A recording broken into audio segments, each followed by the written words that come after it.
മൂന്നാറിൽ കാട്ടാന പടയപ്പയുടെ പരാക്രമം. KSRTC bus ആക്രമിച്ചു. മലപ്പുറം അരീക്കോട് വിദ്യാർത്ഥികളെ കാട്ടുപന്നി ആക്രമിച്ചു. തൃശൂർ അതിരപ്പള്ളി വനമേഖലയിൽ കടുവയുടെ ആക്രമണത്തിൽ കുട്ടിയാന ചരിഞ്ഞു. പത്തനംതിട്ട കരഞ്ഞൂരിൽ ജനവാസ മേഖലയിൽ കടുവയിറങ്ങി.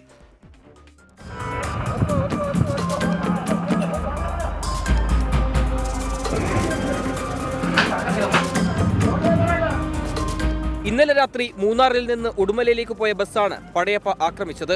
ബസിന്റെ പിന്നിൽ ആന മസ്തകം കൊണ്ടിടിച്ചു. മദപ്പാടിലുള്ള പടയപ്പ കുറച്ചു ദിവസങ്ങളായി പ്രകോപിതനാണ്. മൂന്നാർ മറയൂർ റോഡിൽ തണ്ണിമത്തൻ കയറ്റി വന്ന ലോറിയും പടയപ്പ തടഞ്ഞു. ആനയെ നിരീക്ഷിക്കാൻ വനംവകുപ്പ് പ്രത്യേക സംഘത്തെ നിയോഗിച്ചു.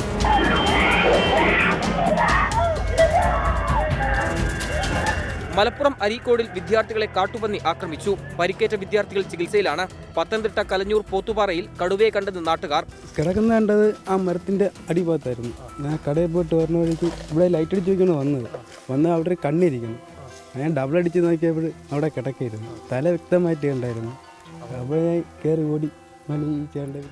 എന്നാൽ ക്യാമറയിൽ കടുവയുടെ ചിത്രങ്ങൾ പതിഞ്ഞിട്ടില്ലെന്ന് വനംവകുപ്പ് അറിയിച്ചു. തൃശൂർ അതിരപ്പള്ളി വനമേഖലയിൽ കുട്ടിയാന ചെറിഞ്ഞത് കടുവയുടെ ആക്രമണത്തിലെന്ന് വനംവകുപ്പ്. കാലടി പ്ലാന്റേഷനിലാണ് കുട്ടിയാനയുടെ ജഡം കണ്ടെത്തിയത്. അമ്മയാനെ അടക്കം 16 ആനകൾ ആനക്കുട്ടിയുടെ ജഡത്തിനരികിലേക്ക് എത്തിയതിനാൽ പോസ്റ്റ്മോർട്ടം നടത്താനായില്ല. ഇളങ്കാടിൽ പുലിയെ ചത്തുനിലയിൽ കണ്ടെത്തി.